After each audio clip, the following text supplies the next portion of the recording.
नमस्कार, आप देख रहे हैं एचएनएन न्यूज पर खबर हरियाणा और मैं हूं आपके साथ आलोक गौड़। हरियाणा के मुख्यमंत्री नायब सिंह सैनी ने लुधियाना में आयोजित 346वें मासिक विधवा राशि वितरण समारोह में मुख्य अतिथि के रूप में शिरकत की है। अपने संबोधन में मुख्यमंत्री ने सामाजिक कल्याण और महिला सशक्तिकरण की प्रतिबद्धता को दोहराया है। उन्होंने कहा कि बेसहारा और जरूरतमंद महिलाओं की आर्थिक मदद करना केवल एक कर्तव्य नहीं बल्कि मानवीय सेवा का सर्वोच्च रूप है। सैनी ने इस नेक कार्य के लिए आयोजकों की सराहना की और समाज के संपन्न वर्ग से आगे आकर पीड़ित मानवता की सेवा करने का आह्वान किया। समारोह के दौरान सैकड़ों लाभार्थी महिलाओं को वित्तीय सहायता राशि वितरित की गई।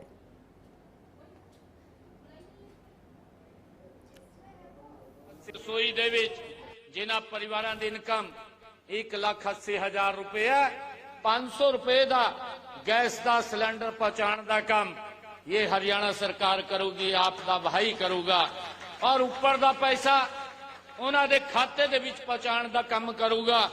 साथियों, हर घर हर गृहिणी योजना असी बना करके उन्हां भैणां दी रसोई दे विच 500 रुपए का गैस का सिलेंडर भेज रहे ने और उसकी जिहड़ी सबसिडी बनती है उपर दी जेड़ा रेट है जेड़ी हरियाणा सरकार देंदी है वो 302 करोड़ रुपया अब तक उन्होंने खाते दे विच पहुंचाने का काम ये साडी सरकार ने किया है। केंद्र सरकार के 12 वर्ष का कार्यकाल पूरा होने के उपलक्ष्य में पलवल के महर्षि दयानंद चौक पर जिला प्रशासन द्वारा विशेष स्वच्छता अभियान चलाया गया। इसका शुभारंभ राज्यसभा सांसद व भाजपा सह प्रभारी सुरेंद्र नागर और खेल राज्य मंत्री गौरव गौतम ने संयुक्त रूप से किया। इसके बाद पंजाबी धर्मशाला में आयोजित बुद्धिजीवी सम्मेलन में नेताओं ने शिरकत की। सम्मेलन को संबोधित करते हुए सांसद सुरेंद्र नागर ने कहा कि मोदी सरकार ने युवा, महिला, गरीब और किसानों के कल्याण के लिए ऐतिहासिक कार्य किए हैं।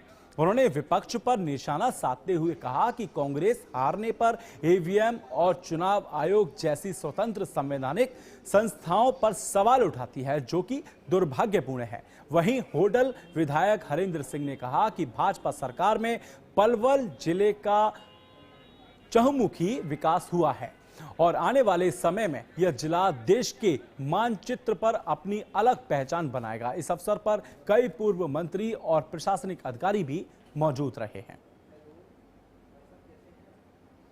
देखिए, सबसे पहले तो देखिए मैं हमारे जो प्रदेश के सह प्रभारी जी श्री सुरेंद्र नागर जी आज बुद्धिजीवी सम्मेलन को सम्मिलित होने के लिए आए थे और उसके मुख्य अतिथि थे। और यहाँ पर उन्होंने हमारे जो बुद्धिजीवी सम्मेलन के जितने भी जो ना वरिष्ठ नेता हैं हर फील्ड के, वो सब यहाँ पर आज एकत्रित हुए थे। उसमें जो ना हमारे पलवल के विधायक और ये हरियाणा सरकार में मंत्री श्री गौरव गौतम जी भी शामिल हुए और मुझे भी शामिल होने का मौका मिला। हमारी पार्टी के जितने भी वरिष्ठ नेता हैं वो सभी आज बुद्धिजीवी सम्मेलन में शामिल हुए और जो भारत सरकार की आदरणीय नरेंद्र भाई मोदी जी की जो योजना है 12 साल में हमने जो देश के अंदर क्या क्या किया उन सबको उन्होंने विस्तार से जो ना आदरणीय श्री सुरेंद्र नागर जी ने हमको बताने का कार्य किया है। नरेंद्र मोदी जी की सरकार ने 12 वर्ष पूरे किए और 12 वर्ष पूरे होने के उपलक्ष्य में और देश के सबसे लंबे समय तक निर्वाचित प्रधानमंत्री नरेंद्र मोदी जी का कार्यकाल भी पूरा हुआ है।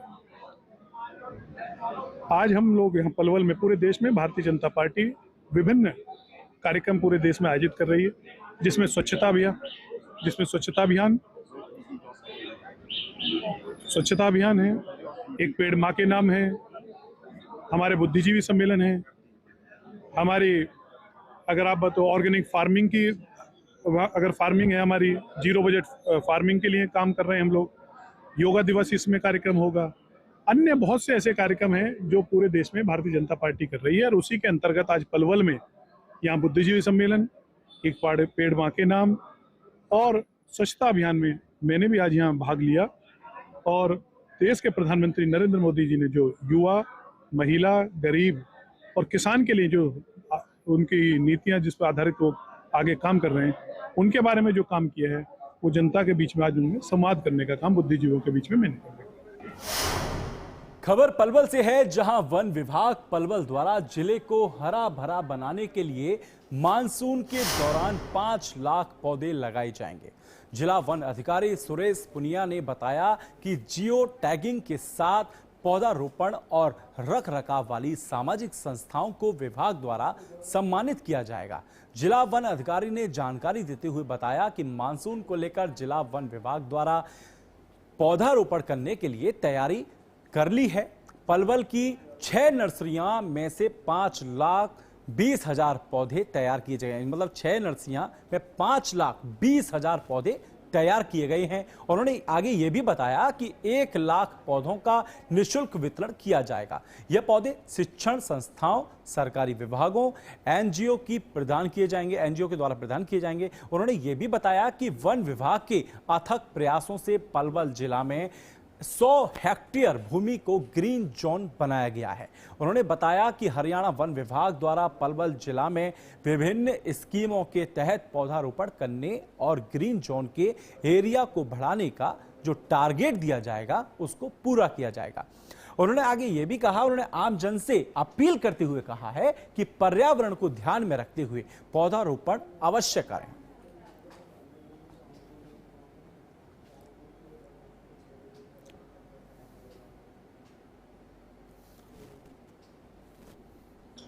इस बार हमने लगभग 5 नर्सरियों में 5,20,000 पौधे उगाए गए हैं और 1.5 लाख पौधे हम निःशुल्क करेंगे, जिसके अंतर्गत शिक्षण संस्थाएं हैं, सरकारी विभाग है, एनजीओज हैं, उनको हम देंगे। और 5 जून से पर्यावरण दिवस से हमारा प्लांटेशन शुरू हो चुका है, जिसके तहत हम लोगों को निःशुल्क पौधे दे रहे हैं। 20 जून तक भी पौधारोपण का कार्य करेंगे। 21 योगा डे पे पौधारोपण करेंगे। तो हमारे विभागीय तौर पर तकरीबन 1 लाख पौधे हम अपने लगाएंगे, जिसमें कि केजीपी है, होडल बाईपास है, जनाचौली पंचायत लैंड है और भी पंचायतें हैं जिसमें हमें पौधारोपण करेंगे सुचारू रूप से। वहीं अगली खबर, धर्मनगरी कुरुक्षेत्र में दबंगों के हौसले बुलंद दिखते नजर आ रहे हैं। दरअसल कुरुक्षेत्र में गोलियों की धाएं धाएं से उस समय लोग दहल गए जब ब्लैक स्कॉर्पियो में सवार होकर आए बदमाशों ने 2 युवकों पर 1.5 दर्जन राउंड गोलियां चलाई, तो इलाके में अफरा तफरी का माहौल पैदा हो गया और सनसनी मच गई। इस हमले में गांधीनगर के रहने वाले अमन और प्रिंस घायल हो गए, जिन्हें गोली लगने के बाद अस्पताल में भर्ती कराया गया है, जिनका उपचार चल रहा है। वहीं वारदात के बाद बदमाश मौके से फरार होने लगे तो लोगों ने आरोपियों का पीछा किया। भागने की कोशिश में आरोपियों की स्कॉर्पियो बेकाबू हो गई और एक नाले में जा गिरी। घटना की सूचना मिलते ही पुलिस की कई टीमें मौके पर पहुंच गईं। पुलिस ने नाले में गिरी स्कॉर्पियो को कब्जे में लेकर जांच शुरू कर दी है। मामला सट्टे के कारोबार या पैसों के लेन देन को लेकर हुए विवाद का लग रहा है। वहीं आशंका यह भी है कि इसी रंजिश के चलते दोनों युवकों पर हमला किया गया। मौके पर मौजूद कार्तिक ने बताया कि यह फायरिंग राहुल बाराना के द्वारा की गई है। जब यह फायरिंग की गई वह मौके पर ही मौजूद थे। करीब 18 से 20 राउंड फायर किए गए और दूसरे लोगों के हाथ में गंडासी जैसे हथियार भी थे, उनसे भी उन्होंने वार किया। हालांकि पुलिस अभी सभी पहलुओं को ध्यान में रखकर जांच कर रही है। फायरिंग की घटना के बाद पुलिस आसपास लगे सीसीटीवी कैमरों की फुटेज खंगाल रही है। भद्रकाली मंदिर से फिर वहाँ संगन स्कूल की तरफ से अपने घर जा रहे थे हम तीनों चारों। तो राहुल बारने वाली गड्डी खड़ी थी वहाँ पे। राहुल बारने वाला गोली मार रहा था जी हमारे। राहुल बारना ने मारी? हाँ जी। और कौन लोग थे? और एक टोनी था जी बुकवाड़ा। अच्छा। हाँ जी। और कौन सी गाड़ी थी इनकी? स्कॉर्पियो थी S11। नंबर पता है गाड़ी का? नंबर तो पता है जी 3021। किस समय की बात है ये? 1 बजे की बात है जी, 1-1:30 बजे की। कितने लोगों को गोली लगी? 2 लोगों की गोली लगी है जी। कहाँ पर लगी? एक पट में लगी है जी, एक पीठ के पीछे। डेली जुआ चलाते हैं वो 1 नंबर गली में और वहीं पर खड़े रहते हो। मैं डेली का काम उनका वहाँ से खाना लेके आ रहे थे भद्रकाली से, तो उनको पहले पता लग गया था वहाँ से आ रहे, उन्होंने गोलियां चलाई जिनके ऊपर। इनके पैर पे भी गंडासी से कई बार। कोई रंजिश नहीं जी, पहले लड़ाई झगड़ा था। वैसे लड़ाई झगड़ा हुआ था? हाँ जी, पहले लड़ाई झगड़ा था जिनका आपस का। किसके साथ हुआ था? तो सर ये राहुल बारने के साथ ही हुआ था जी, अमन का ही। अमन का? हाँ जी, हाथापाई हुई थी। वैसे किस बात को लेकर हुई थी पहले? बस ग्रुप के पीछे हुई थी सर जी, यूनिवर्सिटी में ग्रुप के पीछे सर। ग्रुपबाजी में? हाँ जी, हाँ जी। तो गांधीनगर में आज सुबह करीब 3:30 बजे के करीब एक सूचना प्राप्त हुई थी कंट्रोल रूम के माध्यम से कि वहाँ किसी लड़के को गोली लगी है। तो जब मौके पर जाकर और हॉस्पिटल में पहुंचकर वेरीफाई किया गया तो यहाँ एक अमन नाम का लड़का है जिसको 2 गन शॉट इंजरी है और एक दूसरा लड़का है उसको भी एक गोली लगी है टांग में। तो उसके बाद जो मौका घटनास्थल से हमने भौतिक साक्ष्य जुटाए हैं चीनो क्राइम टीम द्वारा, और जिन्होंने इन पर अटैक किया है किसी पुरानी रंजिश को लेकर किया है, क्योंकि इनका पहले भी किसी बात को लेकर झगड़ा हुआ था और जिसमें जो आरोपी पक्ष हैं वो अरेस्ट भी हुए थे। फिलहाल वक्त हो चला है छोटे से ब्रेक का, जल्द लौटेंगे।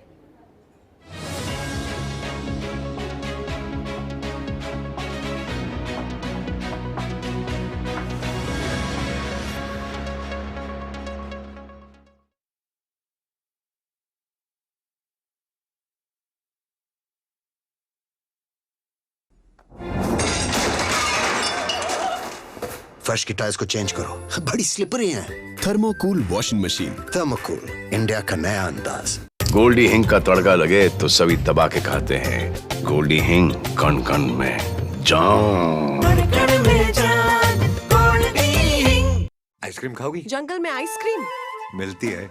समर कूल रेफ्रिजरेटर, आप अपनी ड्यूटी निभाओ, ये अपनी ड्यूटी निभाएगा। समर कूल, लाइफ बनाए वंडरफुल।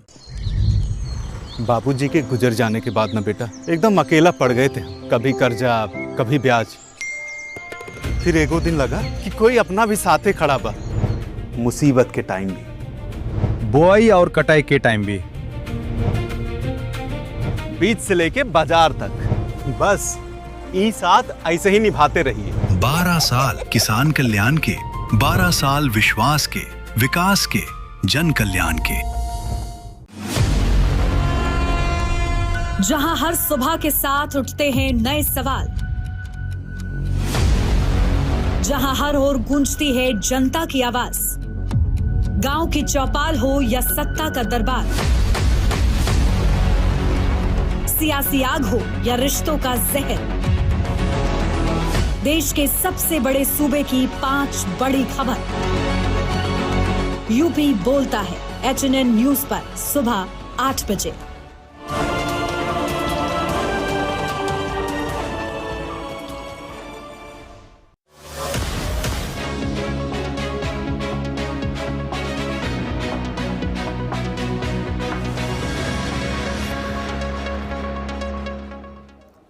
ब्रेक के बाद एक बार फिर आपका स्वागत। आप देख रहे हैं खबर हरियाणा। खबर कुरुक्षेत्र से है, जहां पंजाबी धर्मशाला में आयोजित बैठक में थानेसर विधायक अशोक अरोड़ा ने कहा कि लोकतंत्र को मजबूत बनाने के लिए मतदाताओं की सक्रिय भागीदारी बेहद जरूरी है। डॉक्टर भीमराव अंबेडकर के बनाए गए संविधान के अनुसार सभी को मतदान करने का अधिकार है। विधायक ने यह भी कहा कि SIR के तहत सभी मतदाताओं को निर्धारित फॉर्म भरना होगा। उन्होंने लोगों से अपील की है कि वह समय रहते अपने दस्तावेज पूरे करें और निर्वाचन आयोग की प्रक्रिया में भाग लें, ताकि किसी भी पात्र मतदाता का नाम मतदाता सूची से बाहर न रहे। इस दौरान विधायक अशोक अरोड़ा ने बैलेट पेपर के इस्तेमाल को लेकर सवाल उठाते हुए कहा कि कांग्रेस लंबे समय से बैलेट पेपर से चुनाव कराने की पक्षधर रही है। कांग्रेस हमेशा से बैलेट पेपर से चुनाव करवाने की बात करती रही है, लेकिन आज दुनिया के कई देशों में इलेक्ट्रॉनिक वोटिंग मशीनों का सफलतापूर्वक उपयोग हो रहा है। यहां तक कि जिन देशों में इन मशीनों का निर्माण हुआ था, वहां भी कई स्थानों पर इनके उपयोग को बैन कर दिया गया है।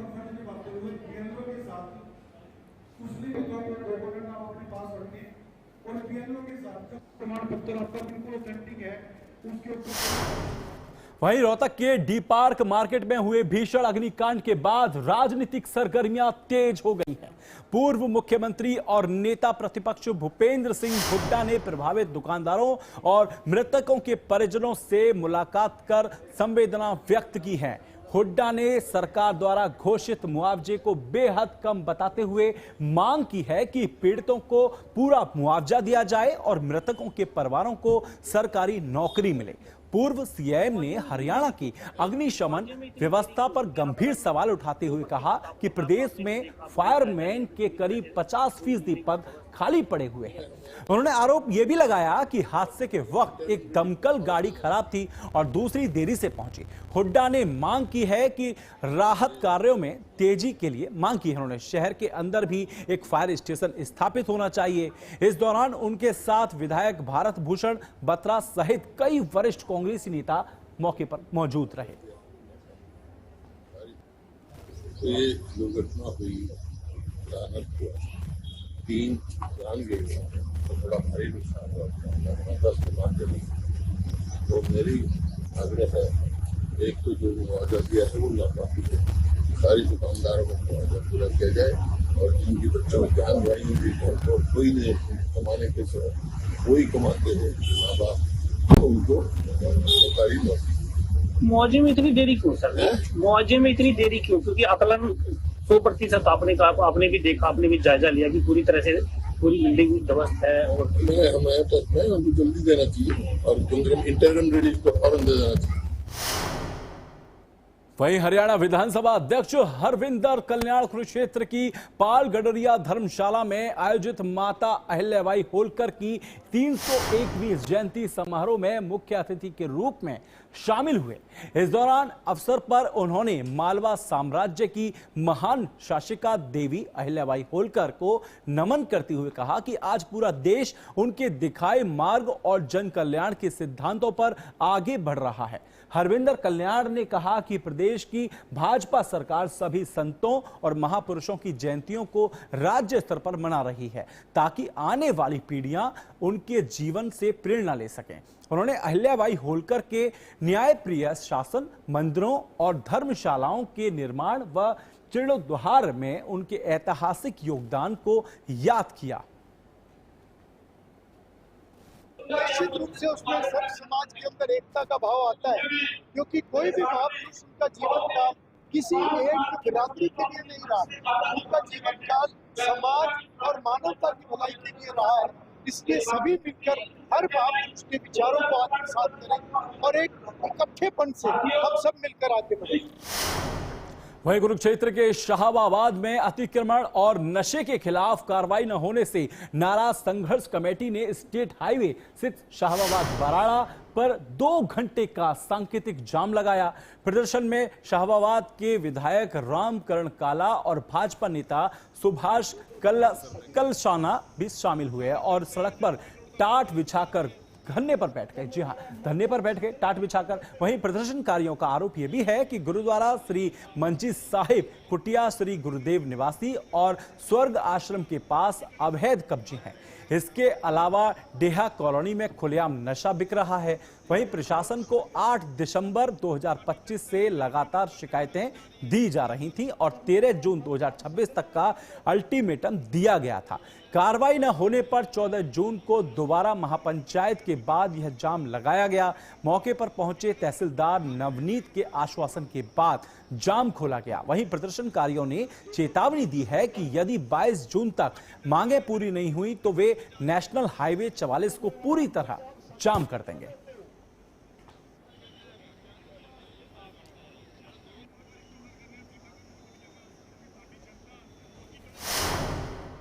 वहीं गुरुग्राम के सेक्टर 10 में पैसों के लेन देन को लेकर हुए विवाद में गोली चलने के मामले में पुलिस ने 2 और आरोपियों को गिरफ्तार कर लिया है। आरोपियों की पहचान समर गुलिया और मोहित गावा के रूप में हुई है, जो रोहतक से LLB की पढ़ाई कर रहे हैं। पुलिस इस मामले में मुख्य आरोपी अर्जुन साहू समेत कुल 5 आरोपियों को पहले ही दबोच चुकी है। घटना 10 जून 2026 की रात की है, जब आरोपी अर्जुन का आशीष नाम के व्यक्ति से 1.63 लाख रुपए के लेन देन को लेकर विवाद हुआ था। इसे रंजिश में आरोपियों ने आशीष के दफ्तर पर हमला किया और बीच बचाव करने आए सिकंदर नाम के युवक के पैर में गोली मार दी थी। पुलिस ने अब तक वारदात में इस्तेमाल 2 स्कॉर्पियो गाड़ी, 1 रिवॉल्वर और कारतूस बरामद कर लिया है।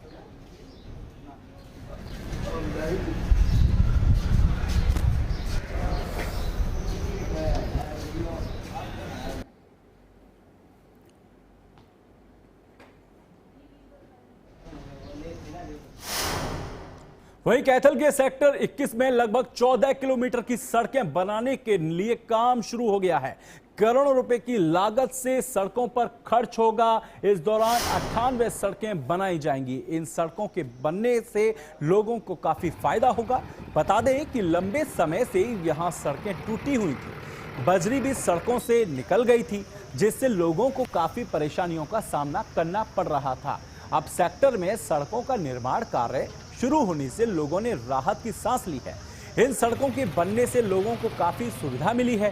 पहले यह सड़कें टूटी होने के कारण सेक्टर वासियों को काफी दिक्कतों का सामना करना पड़ रहा था, काफी दिक्कत आ रही थी। वहीं सेक्टर 21 में बरसाती पानी की निकासी के लिए पाइपलाइन बिछाई जा रही है। अब तक 60% कार्य पूरा हो चुका है। बरसाती पाइपलाइन के बिछाए जाने सेक्टर में पानी की निकासी की समस्या दूर होगी। सड़कों पर पानी जमा होने से लोगों को काफी दिक्कत आती थी, जो अब दूर हो जाएगी।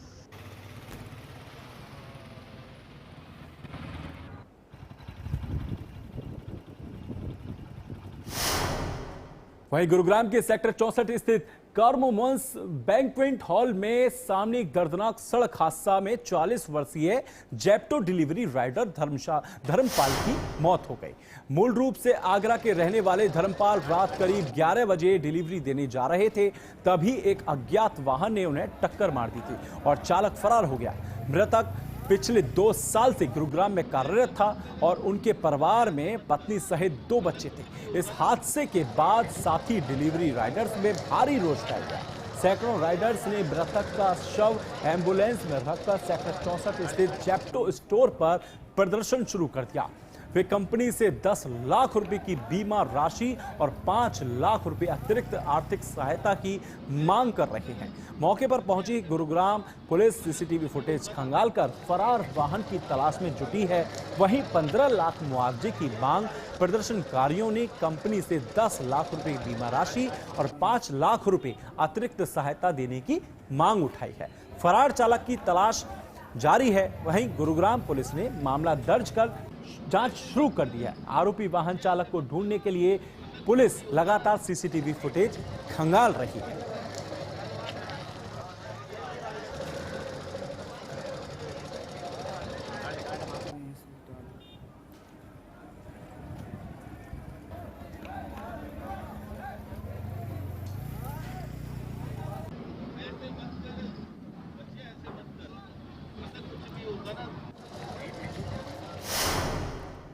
अब आपको सीधे लिए चलते हैं उत्तराखंड, जहां सीएम धामी पुष्कर सिंह धामी रैली कर रहे हैं।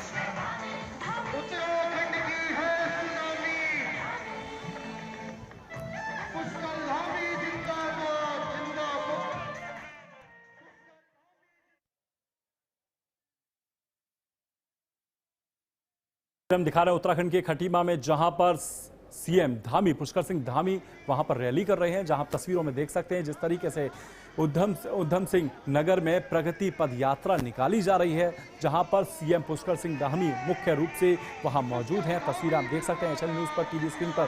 तो हम आपको तस्वीरें दिखा रहे हैं जहां उधम सिंह नगर में प्रगति पथ यात्रा निकाली जा रही है, जिसकी लाइव तस्वीरें हम आपको खटीमा से दे रहे हैं।